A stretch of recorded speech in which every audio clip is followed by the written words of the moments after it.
오늘 주신 하나님 말씀은 사도행전 11장 21절부터 26절 말씀입니다. 사도행전 11장 21절부터 26절 말씀입니다.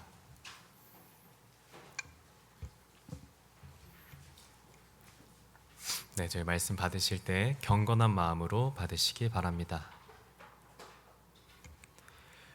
주의 손이 그들과 함께 하심에 수많은 사람들이 믿고 주께 돌아오더라.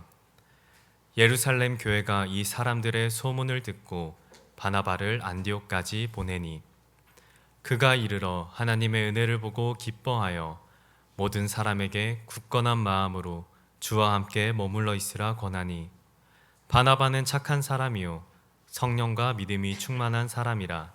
이에 큰 무리가 주께 더하여 지더라. 바나바가 사울을 찾으러 다소에 가서 만남에 안디옥에 데리고 와서 둘이 교회에 1년간 모여 있어 큰 무리를 가르쳤고 제자들이 안디옥에서 비로소 그리스도인이라 일컬음을 받게 되었더라. 아멘. 이제 이명재 목사님 나오셔서 말씀을 전하실 때 큰 박수로 목사님 환영해 주시기 바랍니다.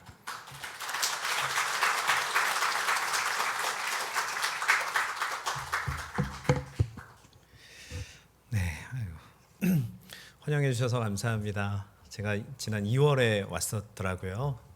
그리고 나서 오랜만에 이렇게 또 서원교회 또 불러주셔서 함께 하게 되었습니다. 한 가지만 저희가 사모하는 마음으로 함께 예배를 주님께 올려드리면 좋을 것 같습니다. 이 예배가 마치고 났을 때 여러분들이 진정으로 그리스도인이라 칭함을 받으시기를 간절히 축복합니다. 오늘 말씀의 제목이 비로소 그리스도인이라 라는 제목입니다. 사실은 좀 많이 무겁습니다. 저희가 늘 그리스도인으로 살고 있지만 사실은 저희가 또 깊이 들여다보면 우리가 정말 그리스도인이 맞나 하는 생각이 들 정도의 삶을 우리가 살아가고 있습니다. 그것은 저도 마찬가지고 여러분들도 아마 마찬가지이실 겁니다.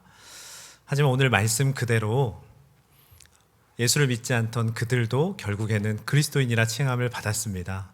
저희 모두도 이 예배를 통해 이 말씀을 통해 진정으로 그리스도인이라 칭함을 받을 수 있는 결단이 있는 시간이 되었으면 좋겠습니다. 아멘이시죠? 아멘.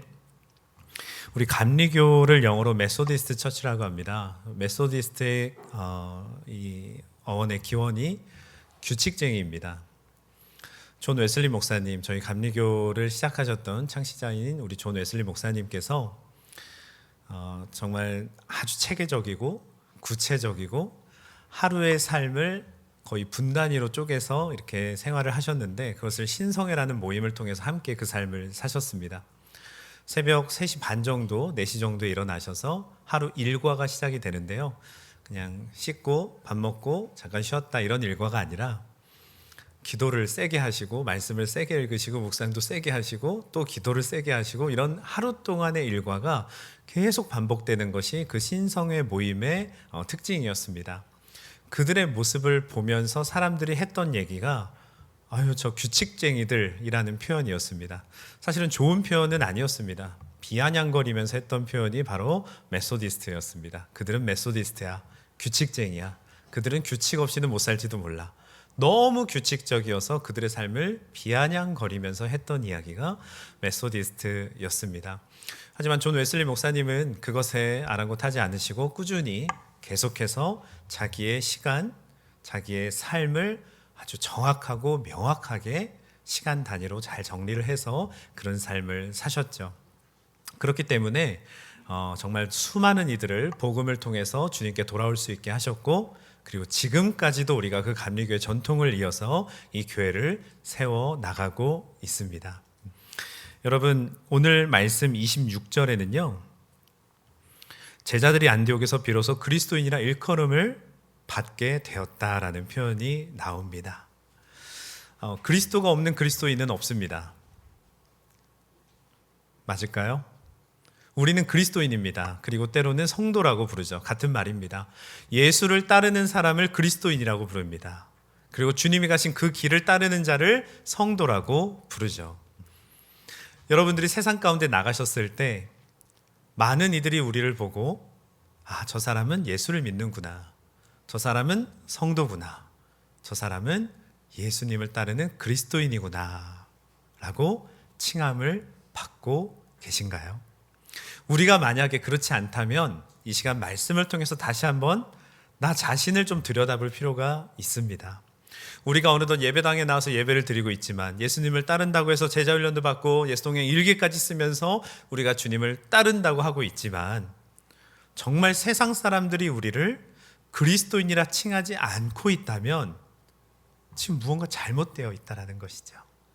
제가 여러분들을 어떤 다그치기 위해서 온 것이 아닙니다. 분명 잘하고 계실 것입니다. 하지만 우리가 정말 예수님을 믿는 성도라면, 예수님을 따르는 그리스도인이라면 이제는 더 분명해질 필요가 있습니다. 그동안 우리가 교회 안에서는 예수님을 따르는 모습, 예수님을 믿는 모습으로 살아왔을지라도 우리가 교회 밖을 나갔을 때 또는 가정에 있을 때 그의 모습이 다르다면 우리는 우리의 삶을 돌아봐야 하는 것이죠. 인도의 간디 아시죠? 예수처럼 4대 성자라고 세상은 그렇게 이야기를 하고 있는데 간디가 이런 말을 했습니다. 그리스도는 인정하고 존경하지만 그리스도인들은 인정할 수 없다. 간디가 이런 말을 남겼습니다. 예수 그리스도는 인정합니다. 간디조차도 예수를 인정하죠. 그는 대단한 사람이었다라고 인정을 합니다. 하지만 그리스도인들을 인정하지 않습니다. 왜냐하면 그리스도인들이 예수를 조금도 닮지 않았기 때문이라고 그가 고백을 하죠. 어찌 보면 명언 중에 명언입니다. 예수 그리스도를 나는 인정합니다. 하지만 그를 따르는 그리스도인들은 전혀 닮지를 않았습니다. 여러분, 이 메시지가 사실은 저에게도 예수님을 믿으며 따라오는 저의 삶의 여정 가운데서도 늘 도전이 되는 메시지 중에 하나였습니다.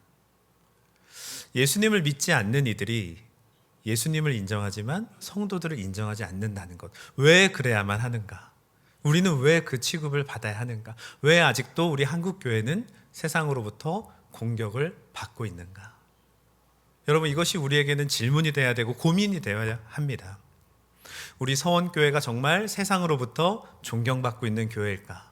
세상이 우리 서원교회를 바라볼 때 정말 예수님 믿는 사람이 그곳에 가면 많다더라. 그곳에 가고 싶다. 그곳에 가면 늘 삶이 변화되고 늘 서로를 용서하고 사랑하는 이들이 많이 모여 있다더라. 이 고백이 사실은 세상 사람들로부터 들려야 되는 것이죠. 그것은 저도 마찬가지입니다. 우리 모두가 마찬가지입니다. 제가 오늘 이제 경기도 하남에서 이쪽으로 왔습니다. 한 1시간 10분 정도 걸렸던 것 같아요. 아이들과 함께 새벽에 일어나서 일찌감치 준비를 하고 IC를 통과하면서 이 원주 시내를 좀 봤습니다. 원주는 어떤 도시일까? 제가 살았던 곳은 아니기 때문에 이게 종종 들리기는 하지만 원주는 어떤 곳일까? 그리고 어떤 교회가 있을까? 이렇게 인터체인지를 나오면서 아주 큰 교회가 하나가 나오기도 하더라고요. 장로교회로 보였습니다. 그리고 나서 또 교회가 어디 있을까? 사람들이 어디로 향하고 있을까? 어떤 어머니를 봤더니 두 아이가 가방을 메고 아마 그 큰 교회로 향하고 있었던 것 같아요. 그리고 오는 길에 계속해서 상가에 있는 교회들이 이렇게 쭉 보이더라고요. 이 서원교회로 들어오기 전에 골목에도 한 2개 정도의 또 상가에 있는 교회가 보였습니다. 참 원주에도 교회가 많구나. 그렇다면 우리 원주에 계신 성도님들도 세상 사람들로부터 정말 성도로 칭함을 받고 계실까? 정말 그리스도인으로서 존경받고 또 세상 사람들이 그렇게 서원교회만 생각하면 참 예수님 믿는 분들이 거기에 많이 계시대요. 이렇게 칭함을 받고 있을까? 이런 생각이 좀 들었습니다. 한편으로는 그것이 믿어졌던 것이 또 우리 서원교회가 예수님과 동행하는 교회잖아요. 그곳에 가면 예수님과 동행하는 분들이 참 많을 것 같다라는 기대감이 있었습니다. 여러분, 세상에 나갔을 때 우리가 성도로 칭함을 받고 계신가요? 아니면 교회에서만 우리끼리 성도라 이야기를 하고 있을까요? 저는 예수님과 동행하는 분들을 참 많이 만나고 있습니다. 약 3주 전에도 전주에 유일하게 동행일기를 쓰시면서 예수님과 동행하는 한 분의 성도님을 만났습니다. 2015년에 선한목자 교회에 와서 다시 복음 앞에라는 집회에 참여하고 계셨는데요. 그때 옆에 앉아 계신 분이 그러셨대요. 예수동의 일기를 한번 써보십시오. 예수님과 더 친밀해질 수 있습니다. 이 권면을 받으시고 지금까지 예수동의 일기를 쓰고 계시다라는 한 분이 계셨습니다. 약 10년 정도 지금 쓰고 계신 거죠. 그런데 그분이 예수동의 일기를 처음 접했을 때 선한목자교회 다시복음 앞에 갔을 때 정말 마음에 간절한 소망이 있으셨어요. 너무 삶이 힘드셨던 겁니다. 남편과의 관계도 어렵고 또 자기의 자녀도 또 지적장애가 오고 너무나 큰 어려움들이 계속해서 그 성도님의 삶 속에 있었습니다. 그것들을 주님 앞에 좀 맡기고자, 좀 해결받고자 간절함에 그곳에 나왔던 것이죠. 그런데 엉뚱하게도 받았던 건 예수동의 일기였어요. 그런데 참 감사했던 건 이분이 예수동의 일기를 하루도 거의 빠뜨리지 않고 계속 쓰고 계셨다라는 겁니다. 근데 이분이 이런 고백을 합니다. 예수동의 일기를 처음 쓰기 시작했을 때 자신이 정말 예수님을 닮고 변화될 줄 알았는데 오히려 내 담임 목사님의 말씀이 판단되어지고 또 집에 있는 남편의 모습이 너무 보기 싫어서 늘 화를 내고 욕설을 하는 내 모습을 보게 됐다라는 거예요. 교회에서는 너무 거룩한 성도인데 집에만 가면 분노하고 화내고 욕하고 그리고 또 목사님 말씀 앞에 서는 것 같지만 결국에는 그 목사님을 판단하고 정죄하고 있는 자신의 모습이 보였다는 겁니다. 일기를 쓰면 그냥 변화가 될 줄 알았는데 그렇진 않았다는 거예요. 그런데 저는 그분의 모습이 참 귀했던 것은 결국에 그분은 변했다라는 것입니다. 뭐가 변했냐? 자신의 모습을 보신 거예요. 여러분, 대부분이 우리가 변하지 않는 이유는 내 모습을 보지 못해서입니다. 내 상태를 온전히 체크하지 못하기 때문에 우리는 질병에도 걸리는 것이죠. 그 질병은 그대로 내버려 둡니다. 우리가 아프고 싶어서 아픈 사람 없죠. 예수님을 잘 안 믿고 싶어서 교회 나오고 싶은 분도 없습니다. 예수님을 잘 믿고 싶죠. 하지만 그것을 우리는 어느 순간 내버려 둡니다. 근데 이분은 결국 예수동의 얘기를 통해서 자신의 상태를 계속 돌아보셨어요. 그러다가 결국에는 자신의 상태를 직면하신 겁니다. 내 상태가 많이 안 좋구나. 내가 왜 예배당만 가면 목사님을 판단할까? 왜 내가 이 교회를 이제 떠나려고 작정하고 있을까? 더 이상 이 목사님의 설교를 못 듣겠다. 내가 떠나야지.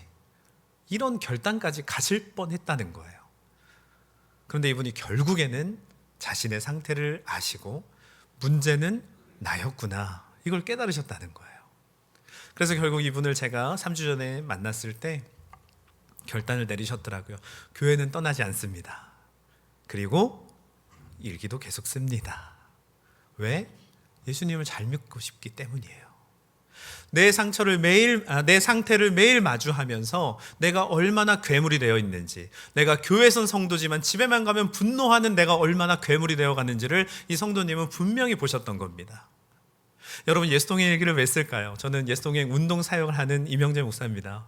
지난번에도 예수동의 일기를 많이 이야기했죠. 물론 안 쓰셔도 됩니다. 예수님과 친밀하시면 안 쓰셔도 돼요.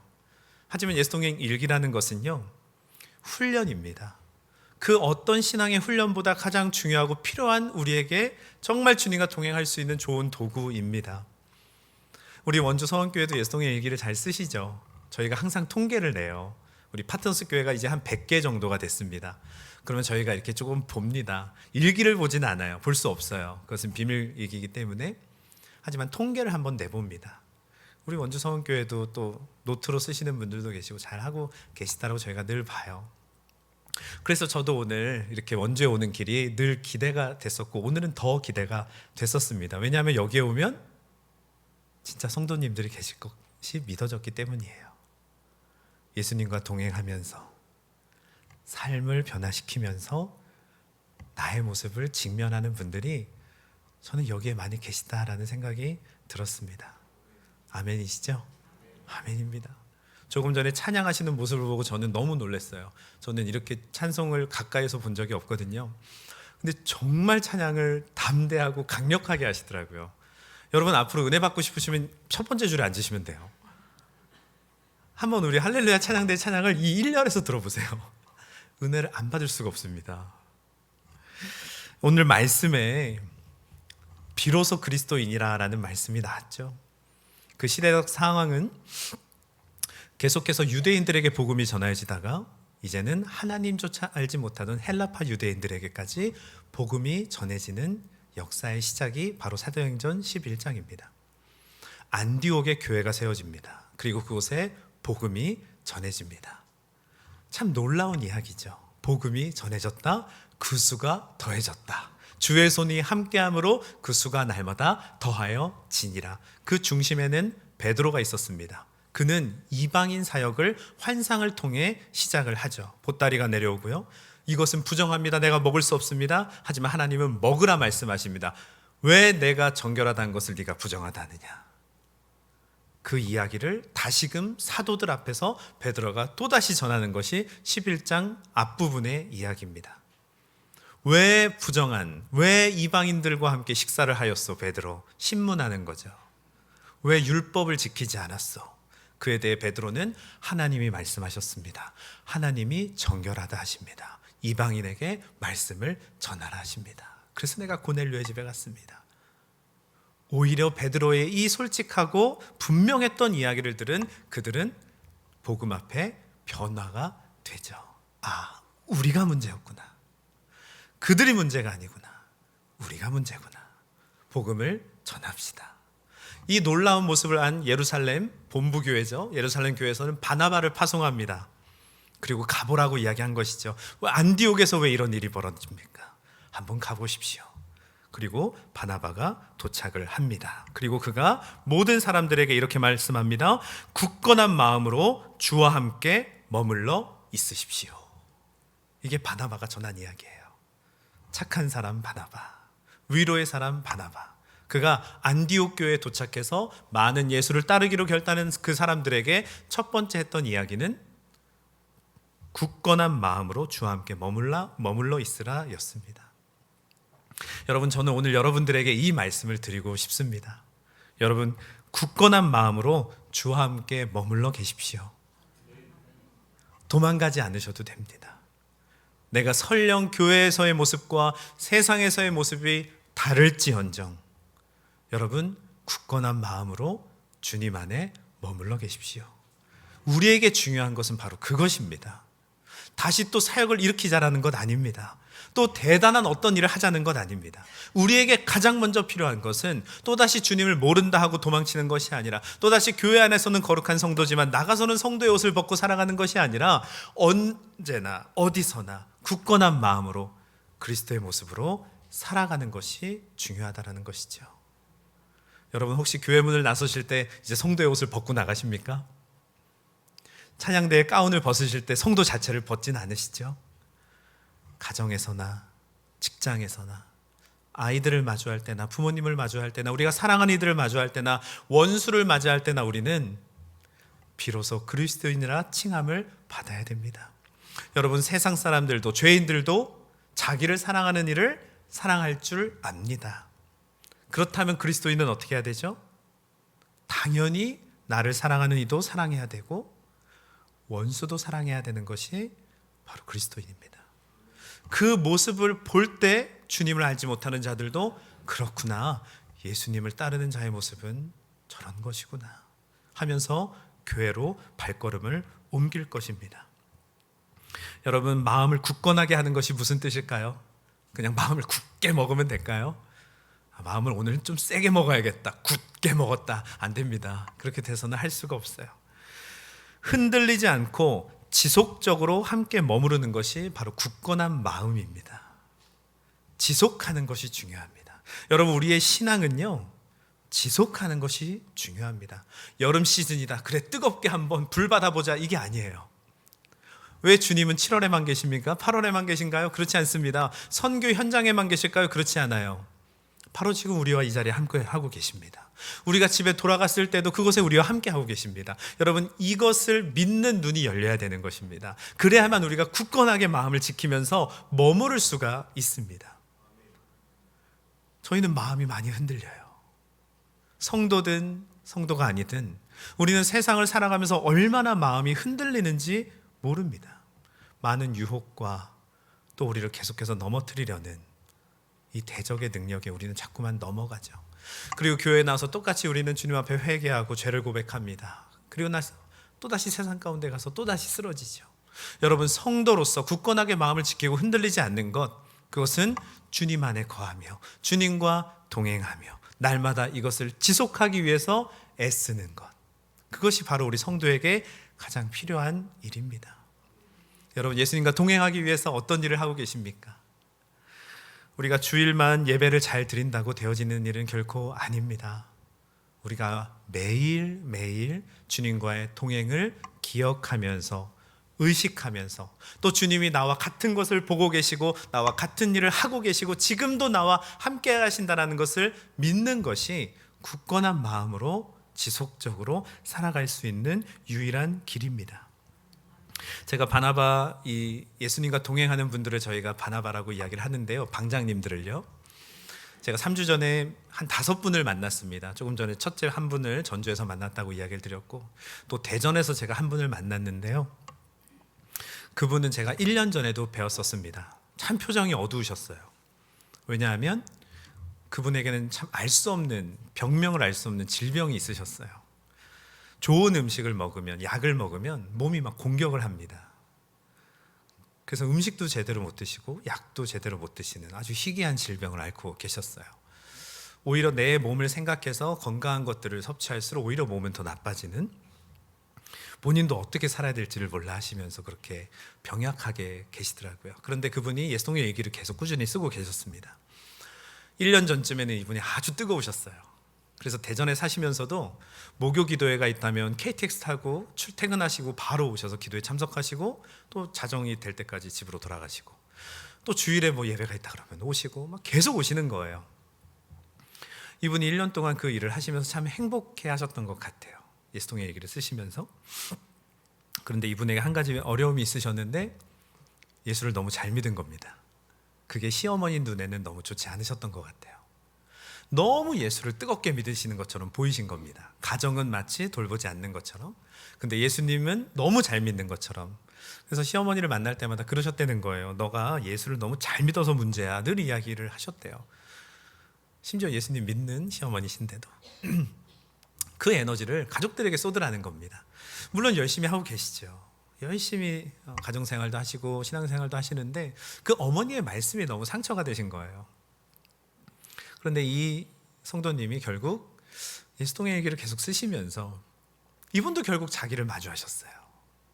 늘 시어머니가 문제라고 생각을 하셨었는데, 늘 문제는 우리 어머니지 나는 아니야 라고 생각을 하셨는데, 난 잘하고 있어, 이것이 이분의 생각이었는데 드디어 자신의 모습을 보신 거예요.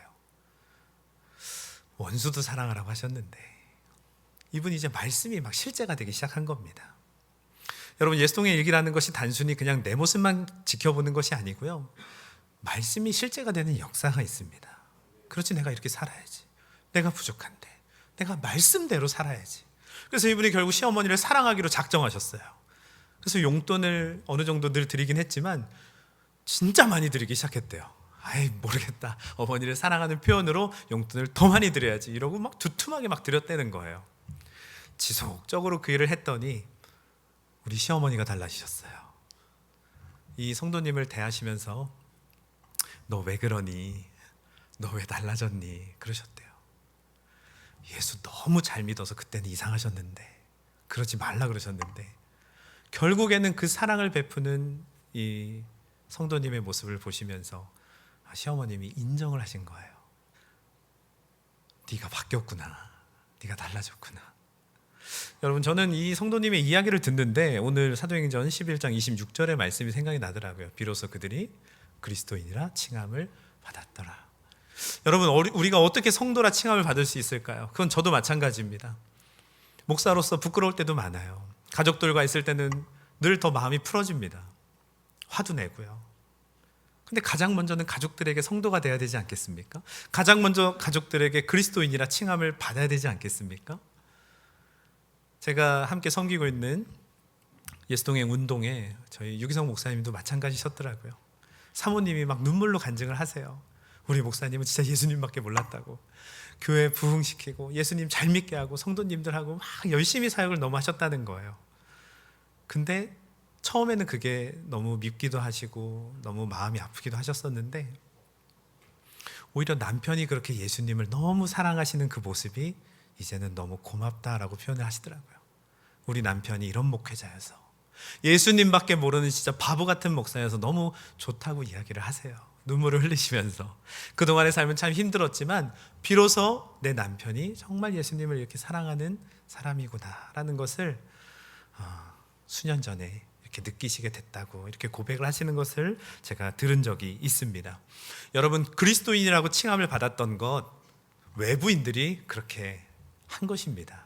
저 사람들 뭐야? 왜 예수를 따른다는 그 사람들은 다르지?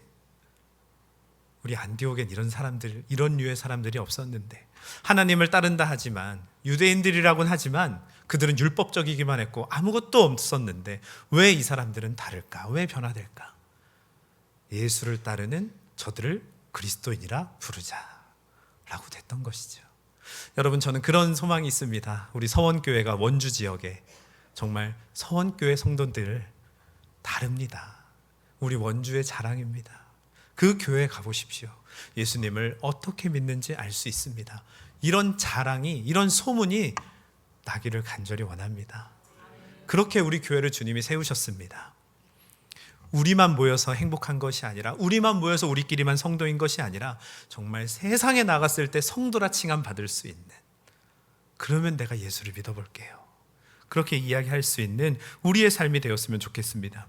사도행전이 기록되던 그 시기에는 탄압과 순교의 일들이 너무나 많았습니다. 여러분들 대표적으로 콜로세움도 아시죠?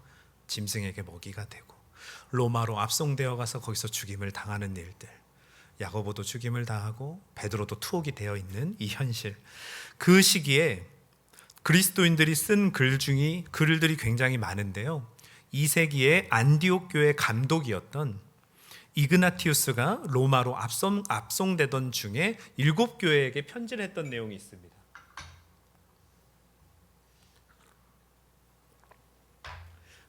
그 내용이 사실은 우리에게 얼마나 와닿을지는 모르겠습니다. 그런데 굉장히 놀랍습니다. 로마에 있는 모든 교회들이 자신을 위하여 구명운동을 벌임으로써 자신의 순교를 방해하지 말아라 라는 식의 편지를 썼습니다. 그 내용이 이렇습니다. 여러분이 방해하지만 않는다면 나는 하나님을 위해서 기꺼이 죽겠습니다. 그러므로 내게 불필요한 선의를 보이지 말기 바랍니다. 내가 야수의 밥이 되도록 내버려 두십시오. 야수들을 통해서 나는 하나님에게 도달합니다. 나는 하나님의 밀이고 그리스도의 빵이 되기 위하여 야수들의 이빨에 걸릴 것입니다. 오히려 나의 무덤이 될 야수들을 격려하며 내 육체의 일부를 조금도 남기지 말게 하십시오. 만일 야수들이 나를 잡아먹으려고 하지 않는다면 나는 야수들을 자극하겠습니다. 이제 비로소 나는 제자가 되기 시작합니다. 그 어느 것도 나를 설득할 수 없습니다. 불과 십자가, 수많은 야수들을 보내십시오. 뼈가 부러지고 팔다리가 끊어져도 온몸이 가루처럼 부서져도 악마의 모든 사악한 고문이 닥친다고 해도 좋습니다. 예수 그리스도 안에서 기쁨을 누리게만 해주십시오. 나는 온 세상을 지배하는 것보다는 그리스도를 위해서 차라리 죽겠습니다. 내가 순수한 빛으로 들어갈 수 있도록 내버려 두십시오. 이게 안디옥 교회의 2대 감독 이그나티우스의 편지입니다.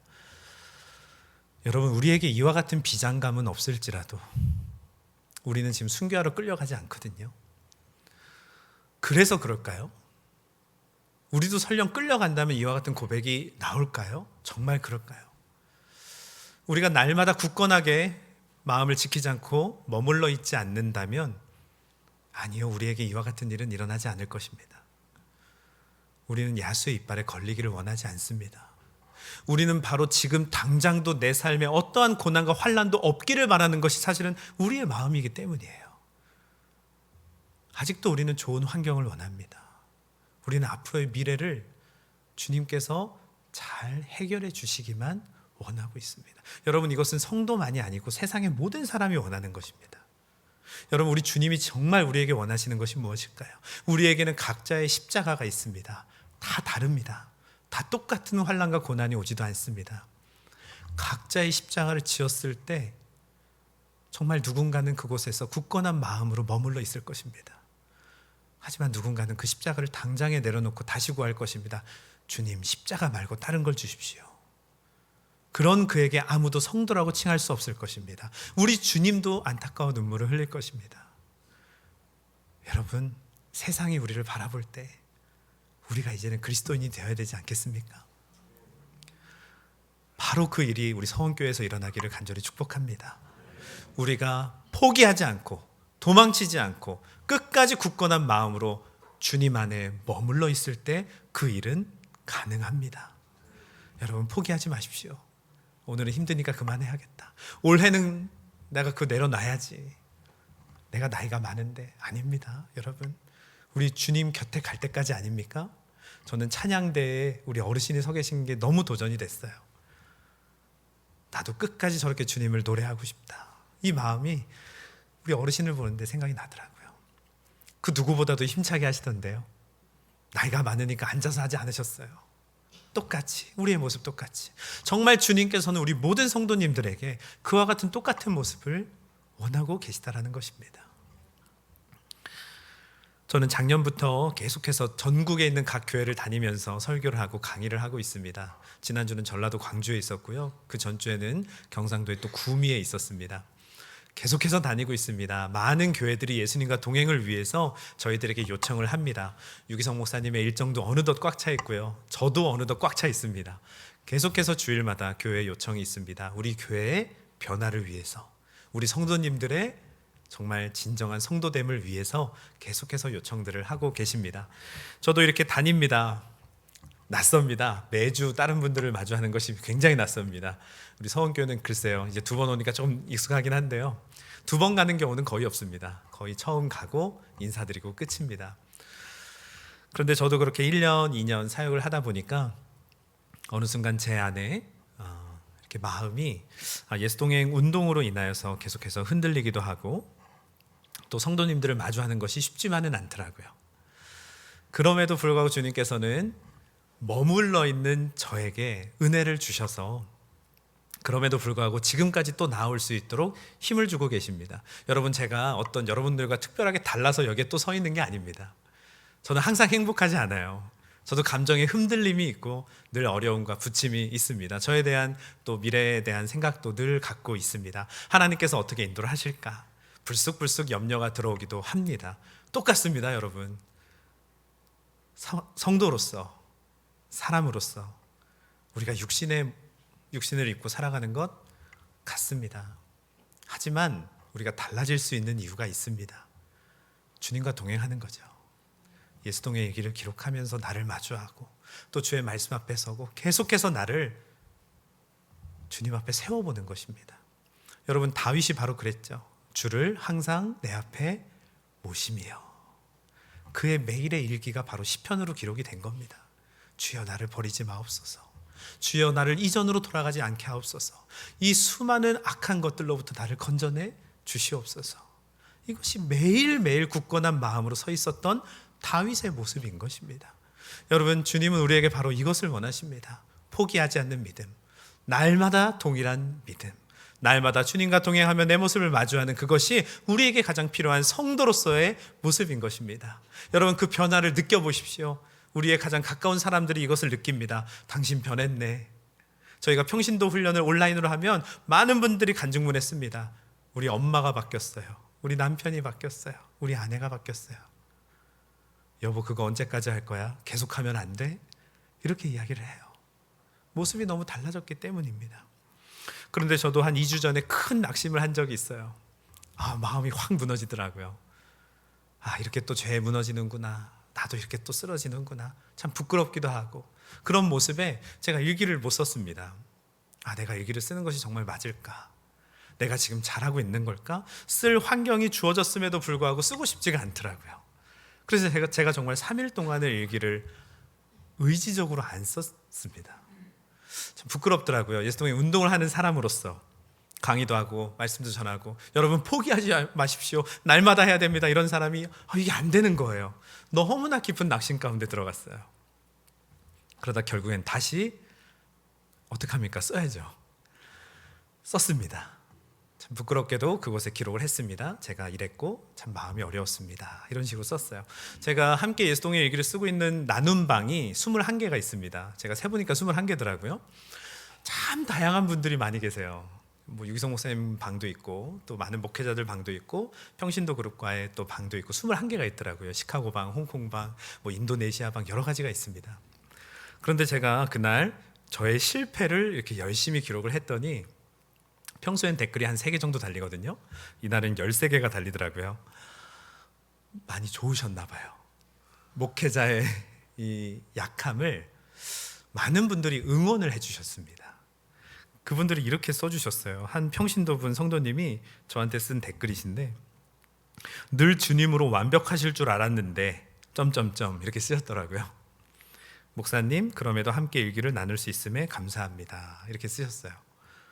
완벽하지 않은 목사로 인해서 위로를 많이 받으셨더라고요. 그리고 나서 저희 위지엠 사역자 한 분도 그럼에도 불구하고 목사님을 위해 기도하겠습니다. 힘내세요. 이렇게 댓글 달아주시고, 또 어느 목사님은 시편 37편 24절을 인용하시면서 그는 넘어지나 아주 엎드러지지 아니함은 여호와께서 그의 손으로 붙드심이로다. 목사님 응원할게요. 이렇게 써주셨어요. 진짜 하나하나가 어쩜 그렇게 힘이 되는지 모르겠습니다. 시카고에 계신 목사님도 이렇게 쓰셨는데요. 목사님, 함께 기도하겠습니다. 예수 동행하는 이들을 이끄는 일이 얼마나 무거운 짐일지 저는 상상조차 되지 않습니다. 가정에서도 사역에서도 언제나 진솔하게 대면하시는 목사님을 통해 늘 도전과 위로를 받습니다. 저는 약함을 썼는데 많은 분들이 위로를 받으시더라고요. 그리고 오히려 저를 많이 위로해 주셨어요. 힘내라고, 응원한다고, 기도한다고.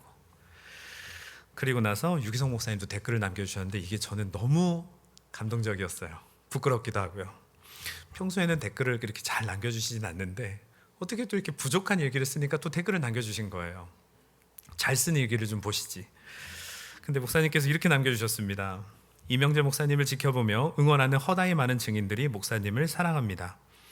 한결같은 마음으로 목사님 주위에 모여 목사님을 축복하고 있습니다. 주님께서 목사님을 일으켜 주실 것입니다. 사랑합니다. 이렇게 쓰셨어요. 진짜 표현 안 하시거든요. 사랑합니다라는 말 자체를 잘 쓰진 않으시는데 수고했다란 말도 잘 안 하세요. 아이고 이러고 가세요. 항상 아이고가 수고했어요. 근데 저는 이 댓글 보면서 충격을 받았어요. 아, 우리 목사님의 마음이 진짜 이러시구나. 나를 너무 위로하시는구나. 나를 사랑하시는구나. 아, 정말 우리 목사님 대단하시는구나. 참 고마웠습니다. 이렇게 위로를 해주시는 게. 허다히 많은 증인들이 지켜보고 있다는 거예요. 목사님 주저앉지 말라는 겁니다. 이미 천국에 먼저 가신 그 허다히 많은 증인들이 물론 지켜보고 계시기도 하고, 또 지금도 많은 증인들이 우리의 이 사역을 위해서, 그리고 저를 위해서 응원하고 기도하고 있다는 것이 엄청나게 힘이 됐습니다. 여러분, 제가 만약 이 댓글이 없었다면 물론 위로를 받았겠죠. 또 주님 앞에 서서 위로를 받았을 것입니다. 그런데 이것은 정말 형용할 수 없는 기쁨과 위로와 일어설 수 있는 힘이 제 안에 있더라고요. 그래, 넘어지지 말자. 아니, 넘어졌을지언정 다시 굳건하게 일어나자. 이것이 나에게 필요하구나. 그리고 점점 넘어지지 말자, 쓰러지지 말자, 죄에 속지 말자. 이것이 너무나 강력하게 다가왔습니다. 여러분, 우리가 매일 일기를 쓰는 이유가 무엇입니까? 매일 댓글을 남겨야 되는 이유가 무엇입니까?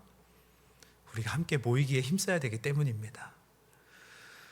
여러분, 이 비로소 그리스도인이라 칭함을 받았던 안디옥 교회 성도들은 굳건하게 마음을 지키기 위해서 늘 모이기에 힘썼습니다. 그리고 서로를 가르쳤습니다. 여러분, 예수동행 일기와 댓글은 바로 이 일을 날마다 하는 일입니다. 일주일에 한 번 모여서 하는 것 아닙니다. 여러분, 정말 26절 말씀 그대로 안디옥에서 교회에 1년간 모여 큰 무리를 가르쳤고 제자들이 안디옥에서 비로소 그리스도인이라 일컬음을 받게 되었다. 이 말씀이 여러분들에게 실제가 되었으면 좋겠습니다. 모이기에 힘쓰고, 모이면 정말 말씀으로 하나 되고, 또 서로를 말씀으로 양육하고 키워내는 그러한 교회, 바로 서원교회가 그렇게 굳건하게 서 있는 교회가 되기를 간절히 축복합니다. 이 시간 우리가 함께 찬양 부르고 기도하는 시간 갖도록 하겠습니다. 성도의 노래라는 찬양입니다. 아실 수도 있고 모르실 수도 있겠는데요, 이 가사를 한번 생각해 보시면서 내가 왜 성도여야 하는가, 내가 어떻게 성도로 치망을 받는지 가사를 통해 주님께 찬양의 고백을 올려드리길 원합니다. 환난, 가난과 고난, 수고로움 속에도 성도는 그 믿음을 지켰네. 주를 섬기는 일에 주를 섬기는 일에 자신을 다 드리며 진리의 말씀과 성령으로 그 길을 걸었네. 우리 다시 한번 환난 가난과 고난, 환난 가난과 고난, 수고로움 속에도 성도는 그 믿음을 지켰네. 주를 섬기는 일에 자신을 다 드리며 진리의 말씀과 성령으로 그 길을 걸었네. 그리스도 안에서 새롭게 하시고 그리스도로 인하여 자유케 되었네. 우리는 무명하나 유명한 자요 죽음의 위기 속에도 참 생명 가졌고 하나 기뻐하며 가난하나 다른 이를 부욕해 하는 자로다. 그리스도 안에서 새롭게 하시고 그리스도로 인하여 자유케 되었네.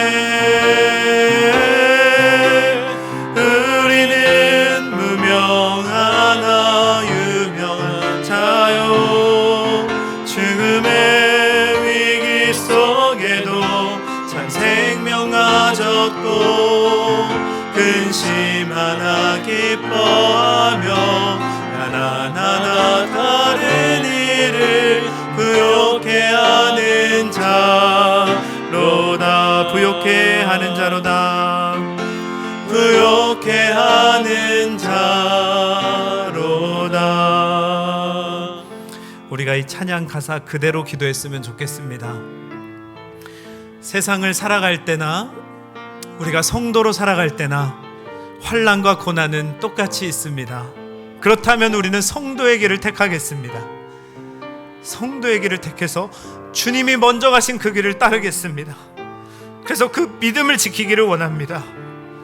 주를 섬기는 일에 자신을 다 드리며 진리와 말씀과 성령으로 그 길을 걷기를 원합니다. 그것이 바로 성도인 줄 믿습니다. 그리스도 안에서 우리를 날마다 변화시키시며 우리를 날마다 새롭게 하시는 주님과 동행케 하여 주시옵소서. 주님, 우리는 무명합니다. 하지만 그리스도인이기에 우리는 유명한 자입니다. 천국에서 유명한 자가 되게 하여 주시옵소서. 이 땅에서도 예수님을 따르는 유명한 자가 되게 하여 주시옵소서. 그리하여서 참 생명을 가지고 근심하나 기뻐하며 가난하나 다른 이를 부욕케 하는 그러한 성도의 삶을 우리 모두가 살아가게 하여 주시옵소서. 이 시간 간절한 마음을 가지고 주님께 기도하며 나아가겠습니다. 사랑의 주 하나님 아버지, 주님 감사합니다. 우리가 주님께 서기를 간절히 원합니다. 우리가 그리스도인으로서, 우리가 성도로서 온전한 믿음을 주님께 올려드리길 원합니다. 아버지 하나님, 세상 가운데 우리가 성도로서 인정받고 성도로서 칭함받을 수 있는 자의 삶을 살게 하여 주시옵소서. 주님, 우리는 가난하나, 우리는 부족하나, 우리는 환난 가운데 있으나, 우리는 여전히 질병 가운데 고통받고 있으나, 우리가 그리스도로 인하여서 죽임을 당한다면 우리는 죽겠습니다. 우리가 정말 예수 그리스도만으로 충분할 수 있는 믿음을 갖고 살게 하여 주시옵소서. 우리는 또다시 무너지고 쓰러졌지만 아버지 하나님, 우리 일어섰습니다. 우리가 일어서겠습니다. 낙심하고 쓰러져서 절망하고 있는 것이 아니라 더 많은 자들이 주님께로 돌아올 수 있도록, 주의 손이 그들을 이끌어낼 수 있도록 우리가 주님께로 나아가는 자가 되게 하여 주시옵소서. 우리가 바로 그러한 성도가 되기를 간절히 원합니다. 각자 자신에게 맡겨진 아버지 하나님 그 십자가를 짊어지고 원수조차도 사랑할 수 있는 믿음이 내 안에 있게 하여 주시옵소서. 진정으로 세상이 우리를 바라볼 때 그들은 다르다는 믿음으로 나아갈 수 있는 저희 모두가 되게 없소서. 우리 원주 서울교회가 바로 그렇게 되기를 간절히 원합니다. 우리가 그렇게 세워지기를 더 원합니다. 주님이 원하시며 주님이 바라시는 그러한 교회, 그러한 성도가 되어지는 역사가 있게 하여 주시옵소서. 사랑과 은혜가 많으신 주님, 저희가 이곳에 있습니다. 우리가 모이기에 힘쓰기 위해서 이 자리에 모였습니다. 주님을 예배하고 주님을 찬양하기 위해서 이 자리에 모였습니다. 우리를 날마다 변화시키시며 그저 환난과 고난 가운데 내버려 두는 것이 아니라 우리에게 새 생명을 허락하여 주시고 새 기쁨을 허락하여 주시고, 아버지 하나님, 우리에게 이 세상을 살아갈 수 있는 힘을 허락하여 주시는 그 주님을 예배하기 위해 모였습니다. 주님, 우리가 날마다 쓰러지지 않고 포기하지 않고 넘어진 채로 그대로 있는 것이 아니라 정말 굳건하게 그 자리에 서서 주님 안에 함께하며 주님과 믿음으로 걸어가며 흔들리지 않는 그 마음으로 머물러 있을 수 있는 우리 모든 거룩한 성도가 다 되게 하여 주시옵소서. 주님께서 우리를 붙들고 계심이 믿어집니다. 주님이 우리와 함께하고 계십니다. 지금도 살아서 역사하고 계십니다. 그 주님을 붙들고 주님을 믿는 믿음으로 주님과 행복한 동행을 할 수 있는 우리 원주 서원 감리교회가 되게 하여 주시옵소서. 세상이 우리를 성도라 칭하고 우리를 인정할 수 있기를 간절히 원합니다. 오늘부터 그렇게 주님과 새롭게 동행하는 우리 원주 서원교회 모두가 되게 하실 주님을 찬양하며 거룩하신 예수님의 이름으로 기도드립니다. 아멘.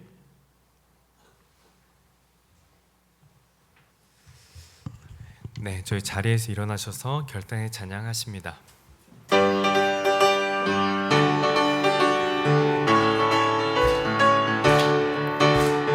할 수 있다 하면 된다 해보자. 믿는 자에게 능치 못함이 없으리라. 나는 부족해도 나는 약해도 주님 도와주시니 의심 말고 두려워 말라. 기적이 일어난다. 말씀 안에서 믿음 안에서 할 수 있다 해보자. 할 수 있다 하면 된다 해보자. 믿는 자에게 능치 못함이 없으리라. 믿음 가지고 꿈을 가지고 주님 바보하라. 성령님이 도와주신다. 좋은 일 일어난다. 말씀 안에서 믿음 안에서 할 수 있다 해보자. 할 수 있다 하면 된다 해보자. 믿는 자에게 능치 못함이 없으리라. 기도하면서 찬양할 때에 주님 함께 하신다. 할렐루야 할렐루야. 기적이 일어난다. 말씀 안에서 믿음 안에서 할 수 있다 해보자. 아멘.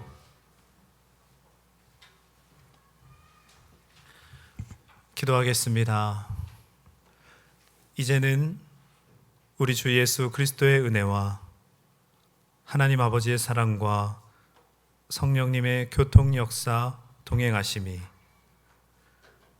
오늘도 주님의 날에 함께 모여 주님을 예배하고 주님을 찬양하고 다시금 세상 가운데 돌아갈 때 비로소 그리스도인이라 칭함받기를 원하는 우리 원주 서원 감리교회 모든 성도들의 그 삶과 모든 가정과 또 직장과 또 함께하는 모든 그곳 위에 이제로부터 영원토록 항상 함께 하시기를 간절히 축원하옵나이다. 아멘.